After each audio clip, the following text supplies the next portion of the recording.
yeah, suckers. You know what time it is. It's March 19th, Friday, and that means we got an entire 3 hours of the INNERGEEKDOM Show. I am Winston A, aka the Swaggy Blurred, and welcome. This is probably, I don't think I've been more excited for a piece of programming, of content, than I have been for this. I get to geek out with y'all for 3 hours. I get to talk to you about some MCU and the Falcon and the Winter Soldier. I get to talk to you about some DC and the Snyder Cut.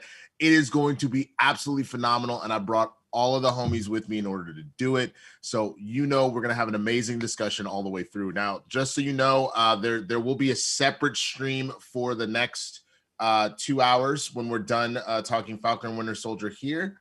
So definitely make sure that you get over that. I'll make sure to tweet that out for you if you aren't able to find it yourself, but it will be on the same channel here. But we're gonna go for it. We're just gonna purely go for it. We were given 2 amazing pieces of geeky content, and so we just had to break it all down. So for the Falcon and the Winter Soldier, I'm going to do very similar to what I did for WandaVision. We're going to do this in episode by episode. I'm going to have a special guest each week. And so this week, the only thing that made sense was to bring on the comic guy that is the comic guy of all comic guys. He does the comic book shopping. He's met with all sorts of people that are in that industry, whether it be actual writing of the books, making the films, being in the films. He's that guy. So I had to bring him back for the first episode. Say what's up to Mr. Coy Jandreau. What's good, Coy? Falcon Winter Soldier, man. We did it. We got here. We survived WandaVision.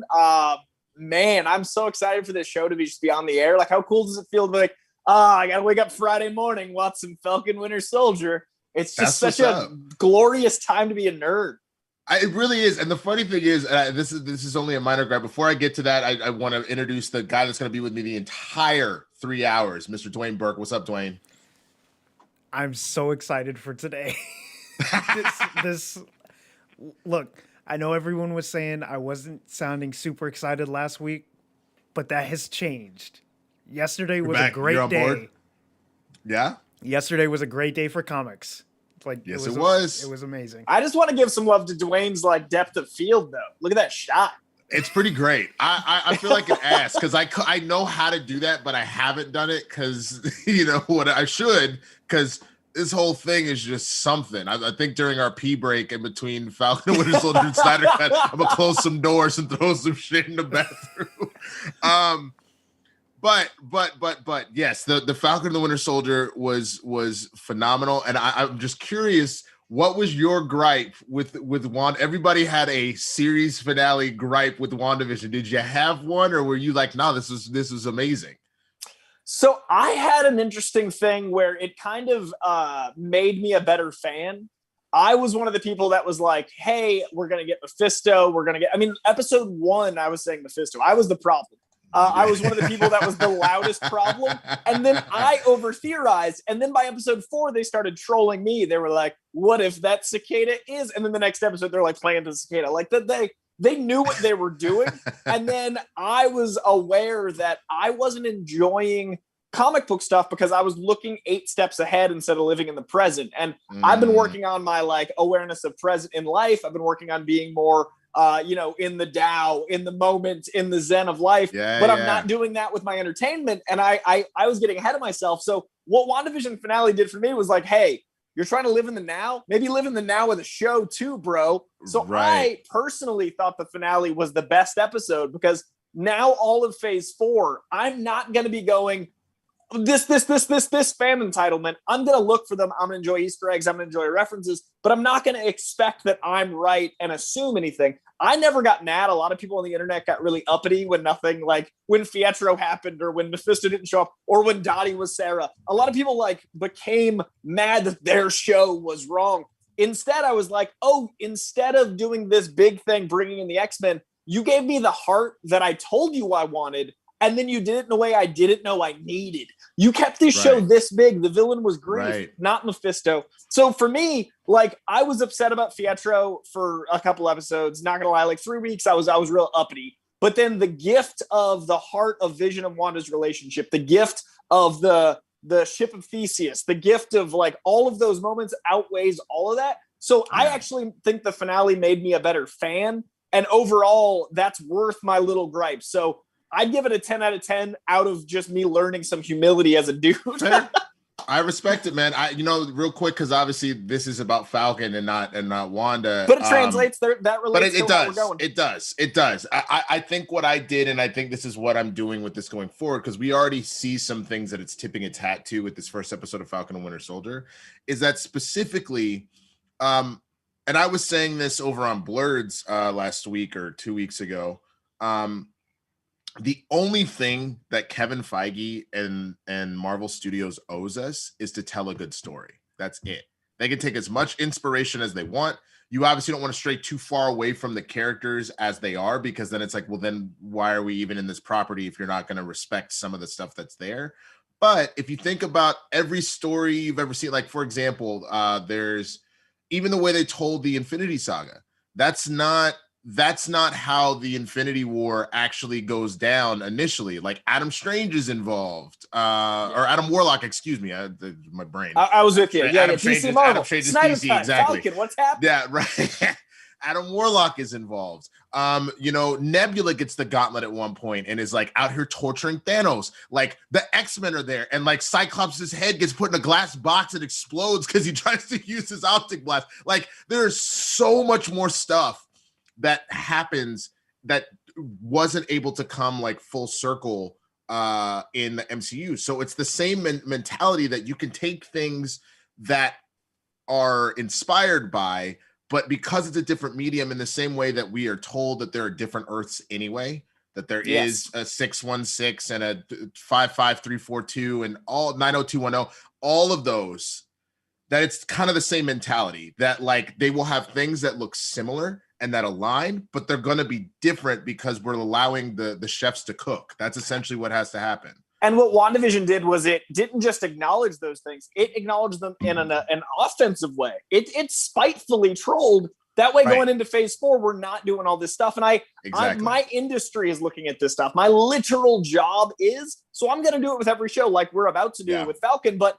no longer will it be tied to my experience of enjoyment. It'll be about the experience of me picking it apart, but I'm not going to put any weight in it. And that's what I love about that being the first series in phase 4 is now we've kicked off, that got done. I got to experience like, by the way, this isn't yours. And now we can enjoy it as individual weeks. Now, this week, you and I can have this conversation without going like, until Zemo shows up. Like, it's not about that. It's about that hour. You know what I mean? And that's the thing. I'm going in fresh. I'm taking notes as to things that I recognize that could be interesting. This doesn't feel like this is going to be as much of a mystery, obviously. So there's not as much like, well, every single thing could be a clue. Like, it's just kind of like, all right, like there's some bad guys. They're up to something. I wonder what they're up to, man. And you just can kind of watch the show the way you would a standard kind of action show. But a couple housekeeping notes.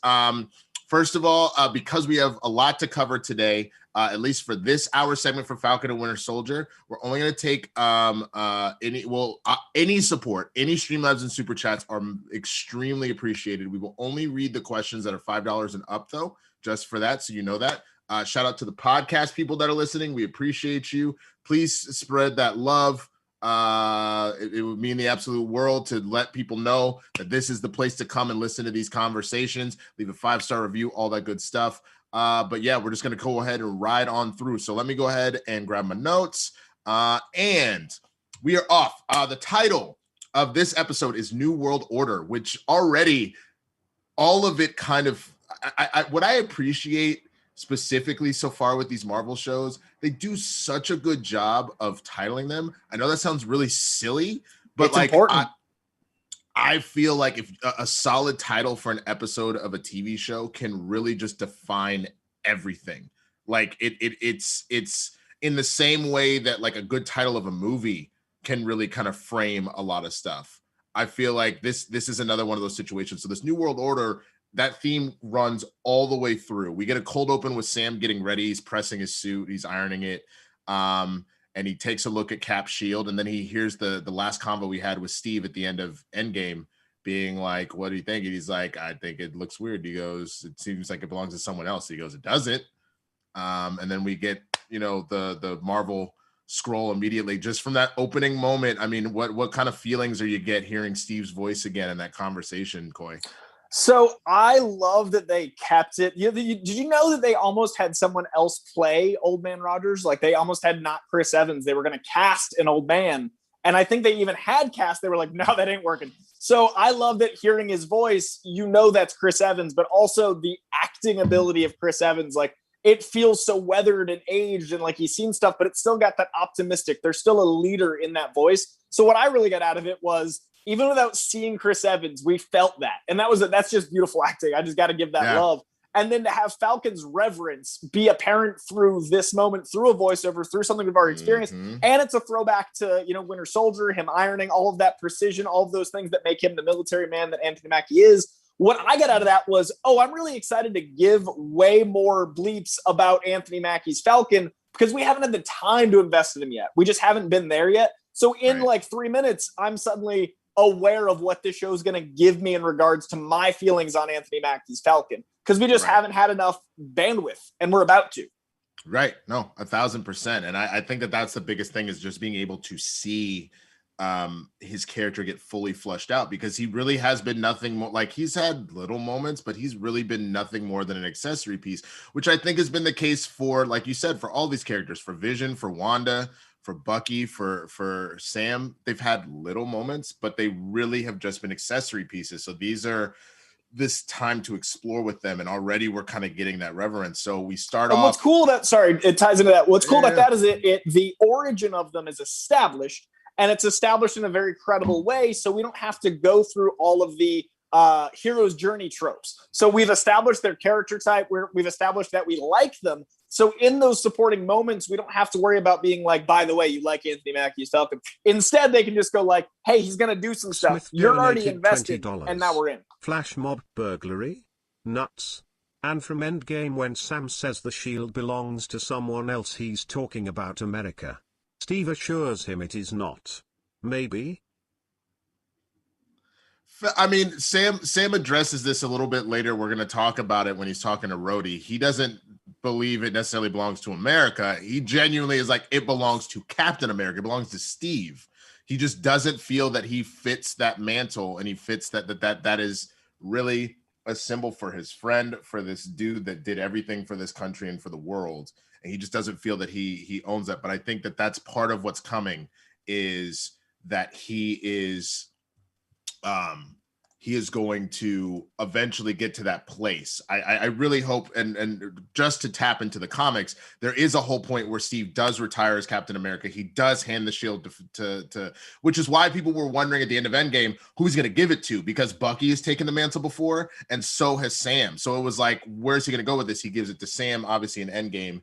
And so I think we're going to get exactly that. We're going to see him eventually decide, you know what, I will take the mantle. I will become Captain America. And that's what's fun about them subverting expectations here, is we all expected the show to be about them arguing over the shield, even if it's not like aggressively arguing. We thought the show was gonna be that. So in the first episode, for him to have that get handed over is like the Vision already. It's already like WandaVision. That like, wait, this show isn't that. We knew the John Walker stuff was coming to play, but I didn't think it would be this early. I didn't think it'd be handled this way. So yeah, all that's Marvel just going.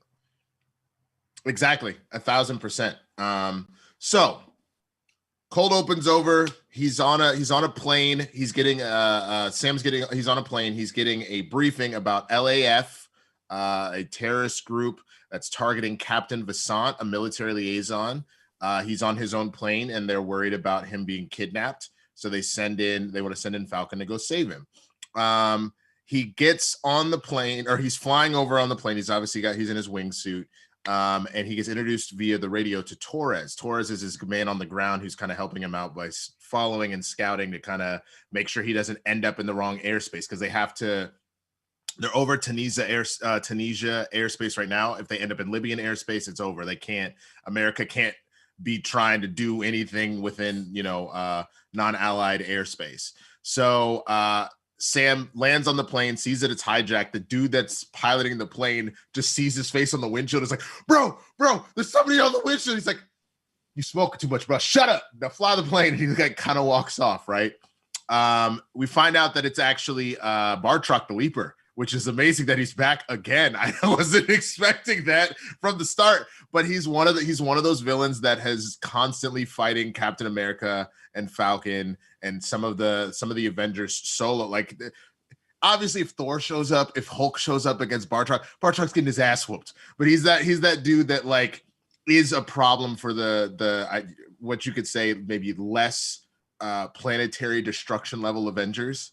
And he's got his yellow and purples on, son. The costume of Batroc is so perfect again. He does. It's absolutely amazing. And it's funny because the minute he started speaking French, I was like, is that Batroc? I wasn't sure. He didn't do any leaping yet. He just started speaking in French, and I was like, I think that's Batroc. So I gotta say, as a giant UFC fan, GSP playing Batroc worried the hell out of me because I was like, oh, they're gonna use him as a punching bag. And then he was cool in Winter Soldier. He fought well. He was like, he had charisma. Usually athletes translated into movies, unless they're The Rock or John Cena, it's not exactly going to work out. Yo, whereas this dude's got me, dog. You can't see me. The presence of Batroc lands because the Batroc in the comics, he's like a womanizer. He's a master thief, and he's got the whole and like it works here.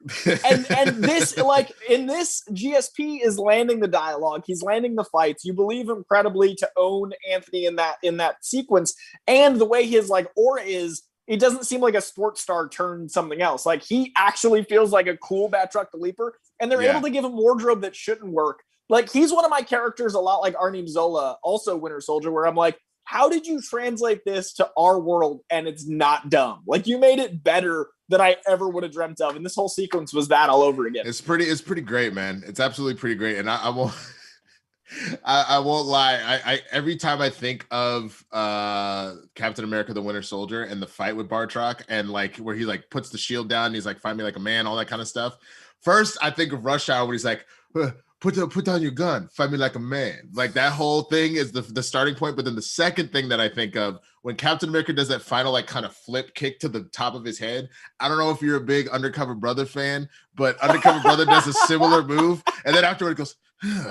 like he's feeling himself, and I can't unsee that whenever Cap does it because they do a cut back to his face, and I'm like, okay, white undercover brother, like go on with your bad self. That's America's ass right there. He's handling his business. That's America's ass, bro. So they are fighting on the plane, they're scrapping and whatnot. Batroc eventually gets the better of Sam, not like super crazy, but like hops off the plane with Captain Vasant. And now all of a sudden they're in those gliding flying squirrel flight suits, which is dope, versus obviously Sam in his wingsuit.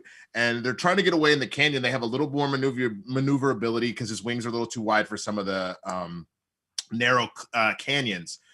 But he's taking them out one by one. And all of a sudden here come helicopters, like 3 or 4 different helicopters he's now got to compete with it. They're like kind of Batroc is essentially leaping to, which how is he leaping through the air? That's insane. Like I love that they made him so much cooler than he should be.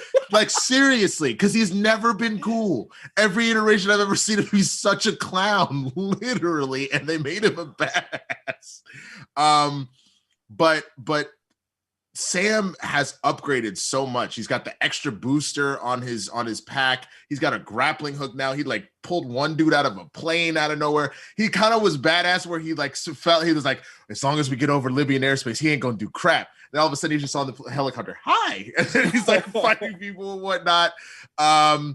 He's got explosive sticky grenades now. His heads up display is more advanced. All this kind of stuff right now.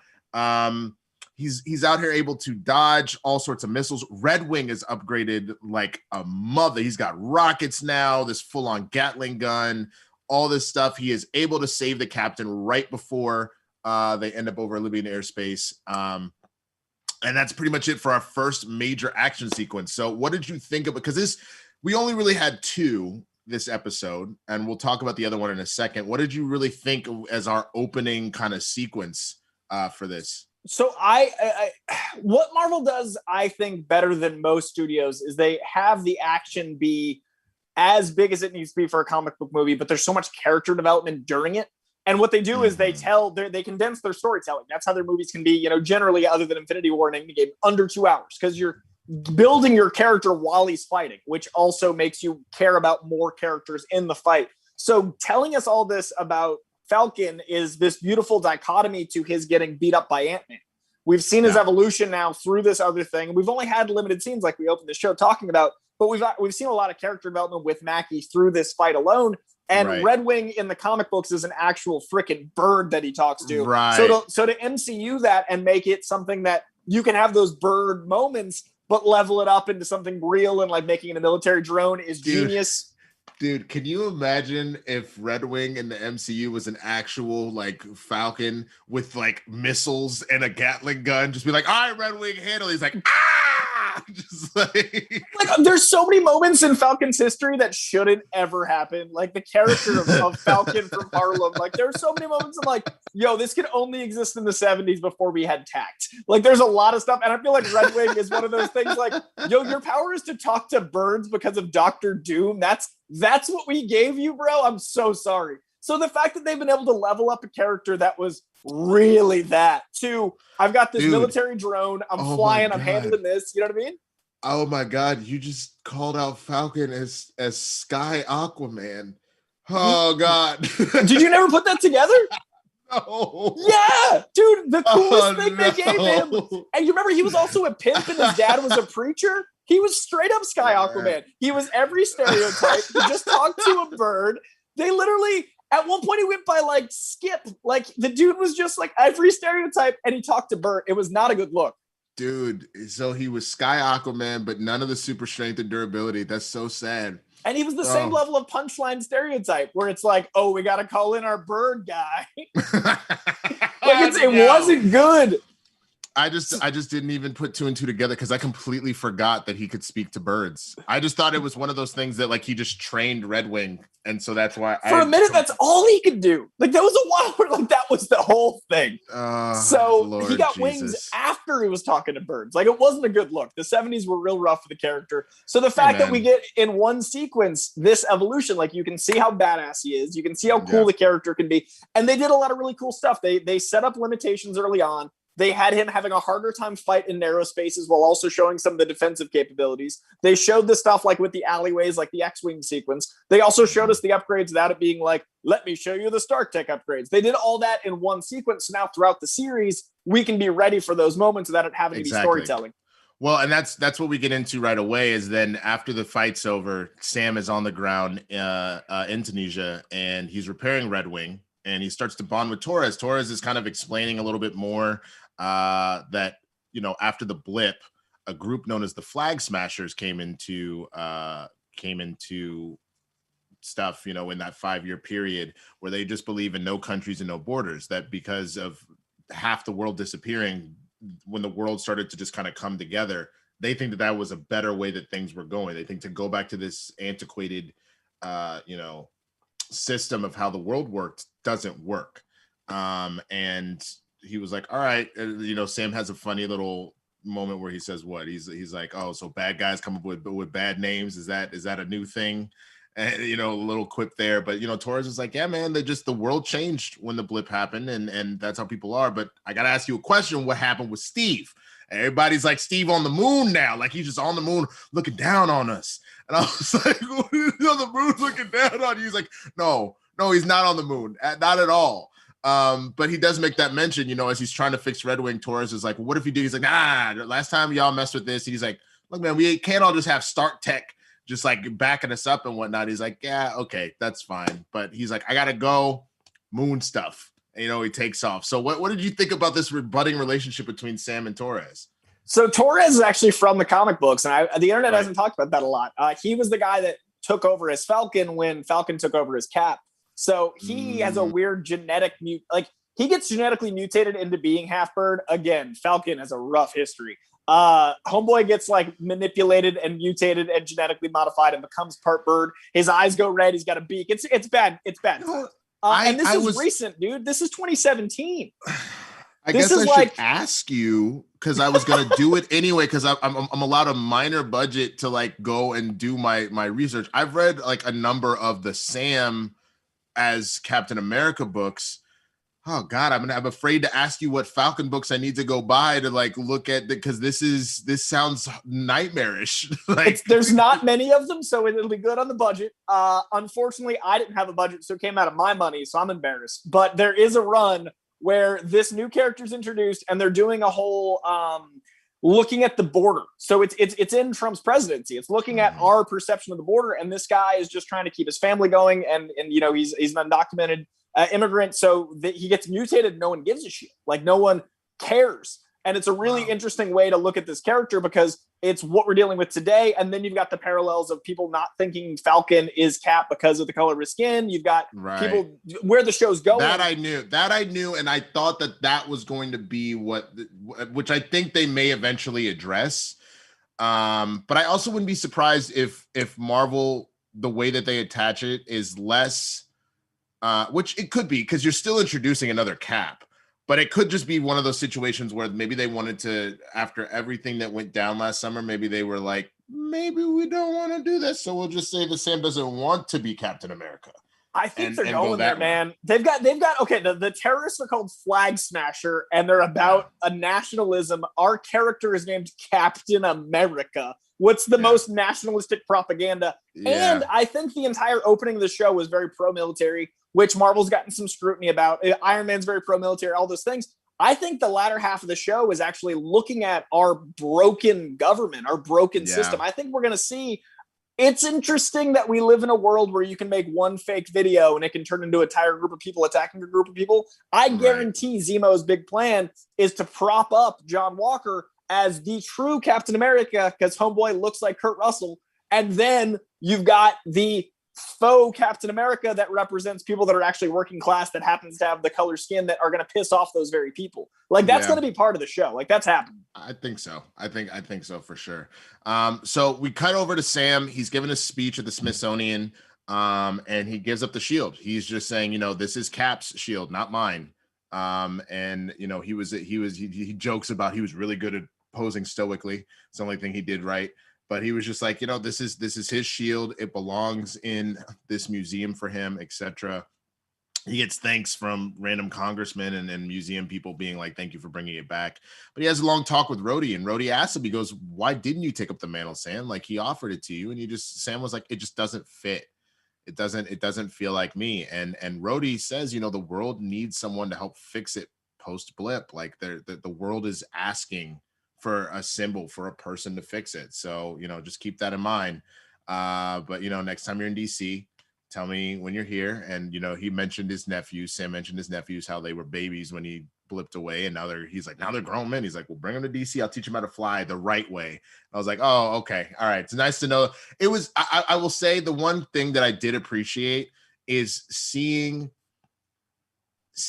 these two brothers and there's so many parallels. There's the parallel of like, they're an important part of the team, but they were both technically sidekicks, even though they on their own can do a lot. They're both black men in the military. They're both black men as superheroes. They both lost their best friends and arguably mentors as superheroes. So there was just so much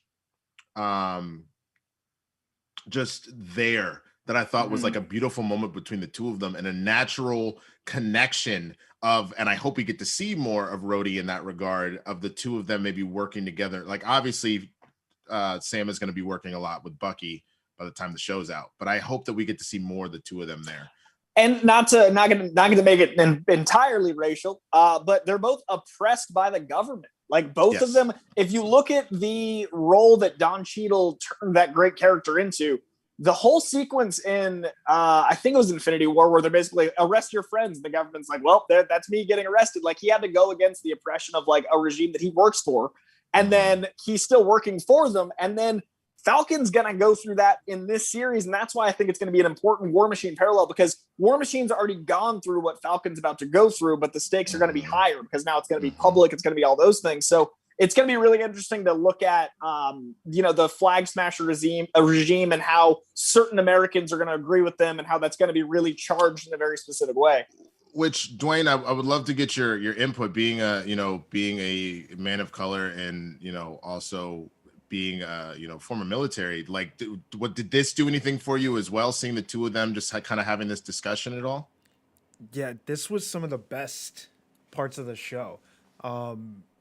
This, and then I think watching Sam at the end listen to that speech, and Winston, I'm sure you've heard those exact same words talking about why you didn't get a role or why this person is supposed to be on a show. You don't fit the image of, America or whatever. Like, and I was very worried that they weren't going to lean into the racial aspects, because that is a heavy theme in the comics when Sam finally does take the shield. Right. And I was worried they were going to stray away from that. Right. And I was pleasantly surprised that we get into it right off the bat, right in the first episode. And I want to say this show has had some of the blackest moments in the MCU. Because I don't know if we want to jump to when Sam is with his sister, but that is some of the blackest. It's black as hell. It was black. We'll get there. Hold that thought. When you're ready to chime in with these black moments, I'm all about it, man. So we then cut away to an old school Winter Soldier moment where he is just murdering fools. And like, you notice it because I got confused for half a second because it wasn't like a doo-doo. It just like immediately cut to another scene where some kids were talking about getting a drink.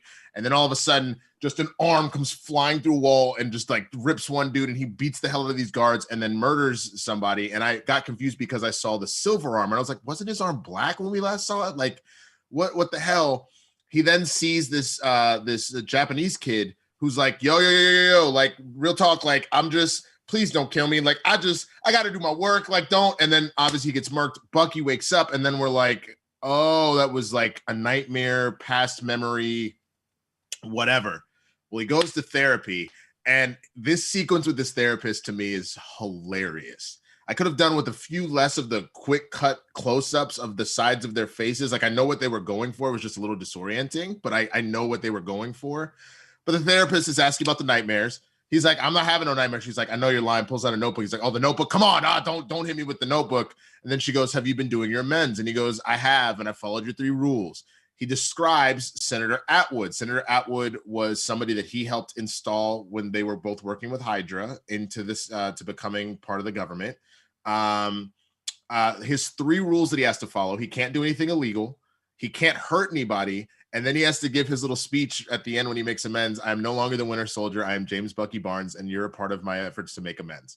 So Bucky puts a remote control device on the woman's car, kidnaps her, parks her into space, knocks the hell out of her accomplice, says his little line, and then the cops come to arrest her. So what did you think about? He's breaking down these 3 steps, like the dialogue's so great because it's like therapizing while he's doing all of this hyper-aggressive. Dude, it was so good. It was absolutely amazing. So after he does all that, yeah, go ahead. What's up, Dwayne? I just want to say the moment, I identified so much with the moment when the therapist says, I was also a great soldier. I've seen so much. And when you're alone, that is absolute hell.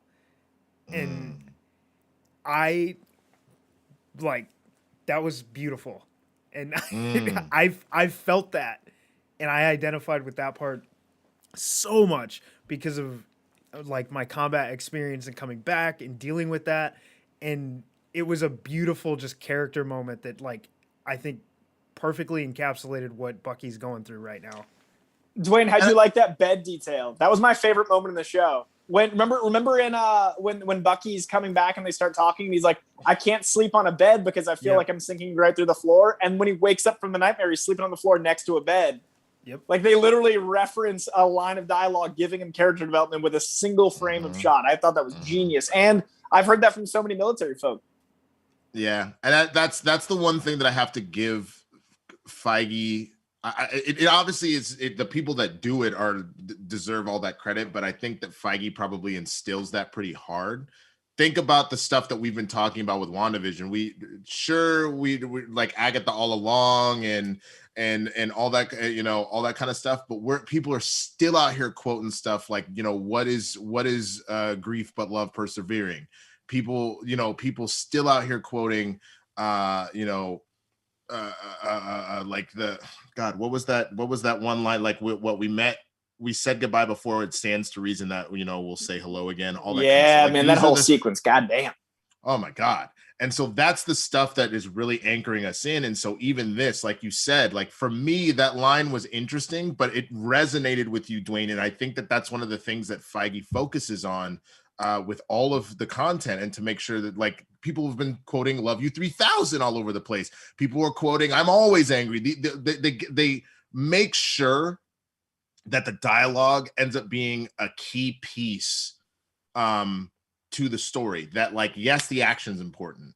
Yes, the story and how it's going is important, but they give us these little moments and these nuggets, which is why, not to get into the whole Scorsese conversation again, I got so confused and a little angry when he said that this isn't cinema, from the standpoint of, like, that is what this is. Cinema is about the breakdown of the character development and the storylines, but these little moments, these nuggets that we take away, and they just resonate with us far beyond the film that we're watching. You know what I mean? And like you said, this is another one of those moments. But the therapist is, like you said, like the line about, like, Bucky says he wants peace, he calls it BS, and he's like, being alone is hell, so stay on your steps, do what you got to do. We cut to Brooklyn. He has gone back to Brooklyn, and Bucky goes to have lunch with an older Japanese gentleman named Yuri Nakajima.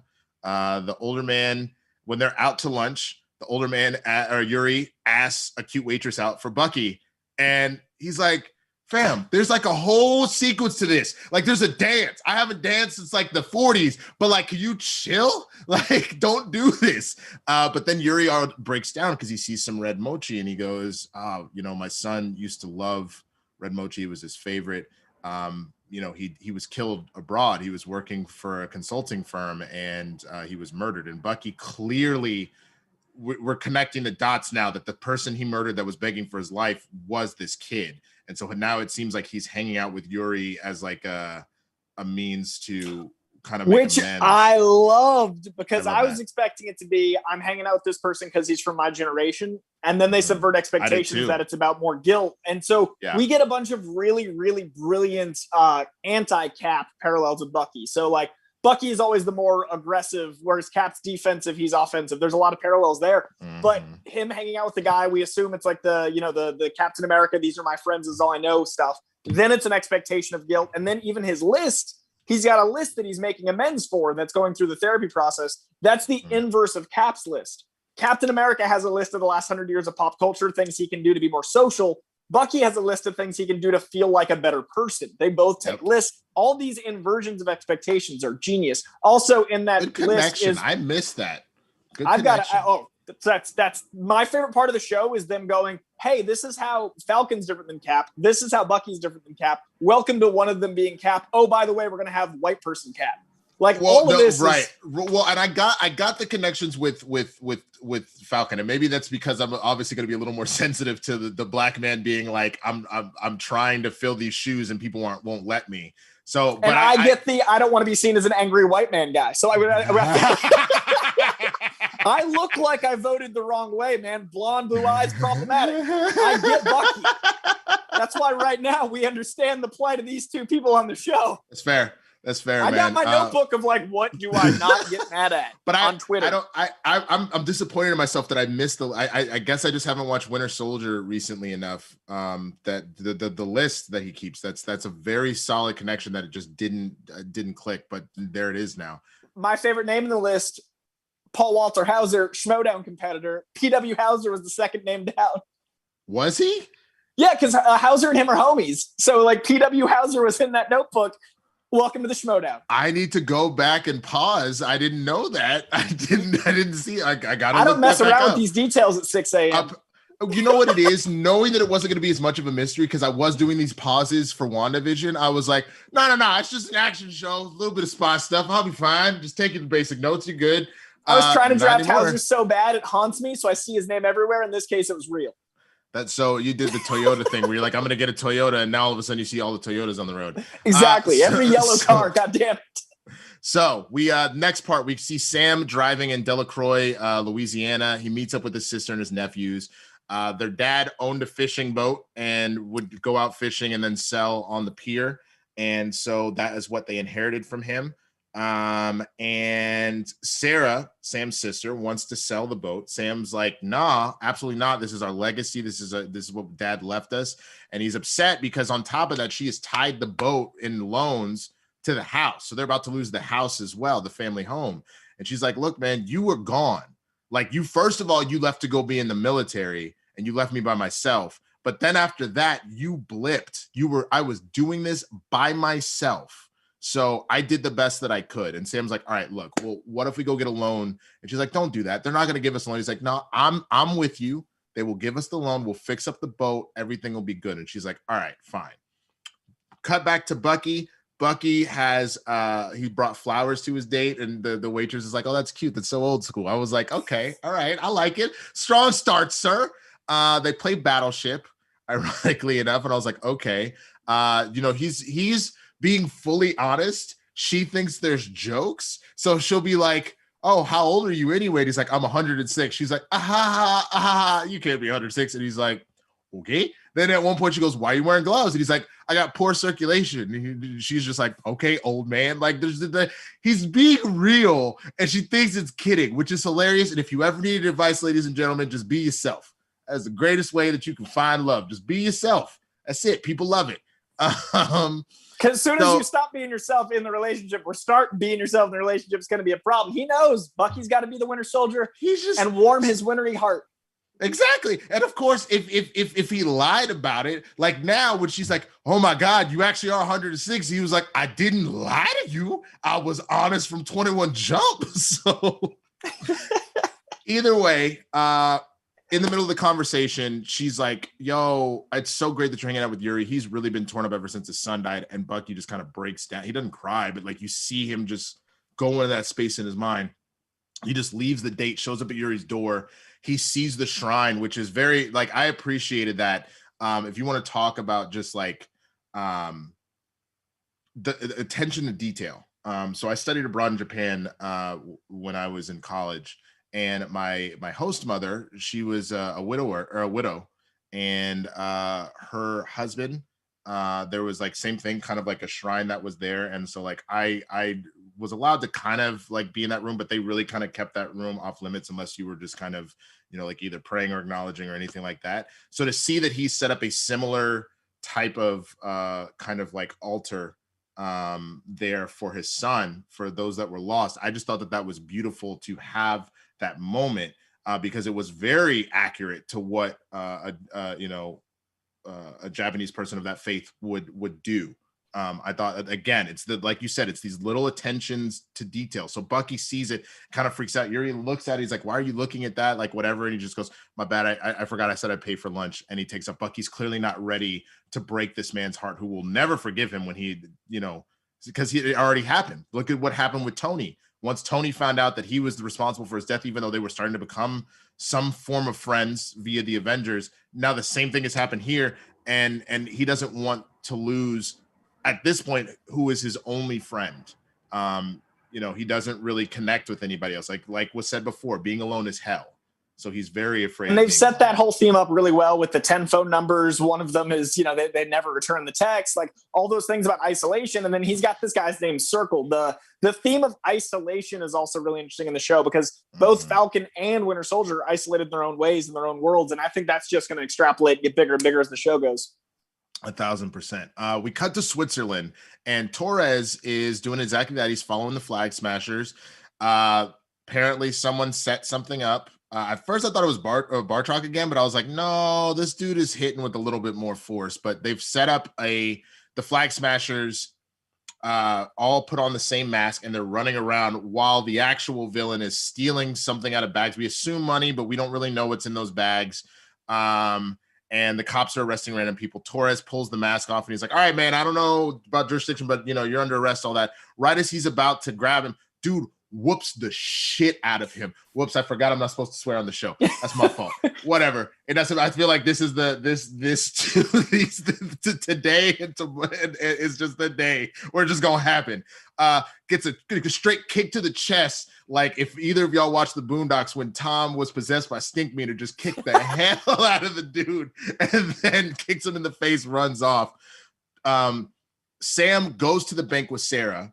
Talks, a dude is geeking out. He's like, do I know you? Did you play football for LSU or something? He's like, nah, not really. And he's like, oh, snap, you Falcon, son. Oh, dang. Like, yo, just immediately takes a photo. He's like, yo, that's amazing. Like, you saved the world, and that's crazy. He's like, yeah, man, yeah. And he goes, yeah, but we can't give you a loan. He's like, what? And he's like, hey, man, like, you get like money from Stark or something? And he's like, no, like it was a lot of goodwill. Like, we're saving the universe and all that. He's like, oh, yeah, no, that's great. Can't give you a loan. And the sister was like, I told you. It's like, he's like, it's just that with people come in, I know there was the blip, we had to tighten up. And he's, oh, people like us. And he's like, whoa, I didn't take it there. I didn't take it there. I didn't say nothing. We just, everybody disappeared. And now you come back, you don't really have any income. And he goes, but yeah, I have military contracts. Like there's stuff coming in. He goes, I'm sorry, we just can't do it. But can I get a selfie with your arms down? He's like, are you out your mind? Which, to be honest with you, is something that can kind of like, again, resonating with Sam left and right. This idea, again, it's brought up of Black people not being able to get loans for businesses, for homes, all that kind of stuff. So that little element is there. But then also the idea that like, if you have any monochrome of fame or stuff like that, they just want you for like that element, but they're not actually trying to do something to help you out as a person. I thought that this was such a beautiful little moment like that Sarah alluded to. And you could, in theory, blame it on the blip, but there is something very specific where now you're literally having a Black person in the form of Falcon, of an Avenger, coming in being like, you have my word, I have this, like, I've got this stuff, and they still won't give him the loan. I thought it was, again, a nice little nod of like this different, because like if Steve Rogers walks in, I wonder if they would have been like, you know what, you cap, man, like, screw it. Like, yeah, we got you. Like, don't worry. Like, it's very interesting that they're kind of layering that in just to see how that would go. What did you think about this bank sequence, Coy? I think it's the beginning of what I think the show's building to with the, we have a really broken system, broken government. We can look at it in two very different ways. We've got, the Black experience is obviously a very important story that is going to be, I think, much more the forefront than a lot of people are going to be comfortable with. I think there's going to be a lot of people that realize they've been like, accidentally racist their whole lives. And I think this country is seeing that more and more. And I think it's going to be really interesting on a Marvel show. The biggest franchise in the world goes, hey, you've been kind of racist. And it's going to be really interesting to see people see the ways they're doing it that they don't even feel as racism. Like those things that they don't realize they're doing subconsciously are going to get called out. And I think that's going to be really beautiful about this show. And then at the same time, like we've been joking with Bucky and, Falcon, I think there's going to be a lot of commentary on how we don't respect our vets, how, Bucky's kind of our Wolverine. He's got memory issues. He's killed a lot of people. He's sorting this stuff out. So I think we're going to be looking at our two complexes of aging and racism. Like, we don't take care of our elderly and we don't take care of minorities. Like, it's a problem in this country. And this show's going to be like, hey, that shit, pay that stuff. And look at it, in a it's different fine. way. I've Christian's just gonna it's come so for hard. me. It's It's so fine. hypey. So today is just that day, because SCN you can normally swear on that anyway. So today is just 3 that day. hours. It's fine. It's a bubble. It's It's fine. in it. The caffeine's in my blood. Like, I'm probably not gonna be able to hold myself. We got no sleep. We watched 5 hours of stuff to talk about. Took notes. Got on air. But to that point, I think that, like you said, the one thing that Marvel does above all else is they really attack. Yes, it's stories about superheroes, but they attack specific things. So for example, in Iron Man 2, I do wish that they maybe dived a little deeper into Tony's fight with alcoholism. I remember that was such a massive storyline back in the day about Tony dealing with that. And I like that they gave a little bit of a nod to it, but I would have loved to explore. But I get why they're maybe like, we're still developing. This is maybe more kids than anything. We don't want to go full speed ahead on that. But WandaVision was about grief and how dark that gets and the things we'll do to get out of that. And that was beautiful. And this, like you said, I think this is about specifically our discarded folks. So like you said, veterans, minorities, even like by seeing with Sarah, obviously that's the cross section of like both being Black and a woman. but like I'm sure we'll get into some of that. Maybe even Agent 13 when she shows up, there may be something with that too. And starting with a bank sequence is a great way to let the action not feel heavy-handed. Because there is always the concern of shows that are an action buddy cop show being like, why are they putting politics in my comic books when they're the most political medium in the game? But like when people start complaining about that stuff, it's good to put it in episode 1 in a banking sequence that feels very contained and small. That way, when we get to full-blown fascism later in the show, it's like, we set this up. You know what I mean? Right. So I think that was genius because that's way more day-to-day. That's something that gets experienced in day-to-day life. So it's going to get to 11 and Avengers level, but to start it now was genius. No, 1,000%. And finally, we see Sam trying to work on the boat, trying to start it up. It's not working. And so now he's kind of contemplating what they do next. And then all of a sudden he sees on the TV, and there it is. There's John Walker there. You know, you got a senator talking about, you know, this country just needs a hero. We need a symbol more than ever. Like, we appreciate the heroes that saved the world. Good for you, world. But we need something for America. So here he is, Captain America. And I'm like, because then they roll out this dude with like a kind of janky looking costume, and there he is. He's got the shield, and Sam is like, bitch, I'll put that in a glass box so it can sit there, not so you can just give it to some other dude. What the hell?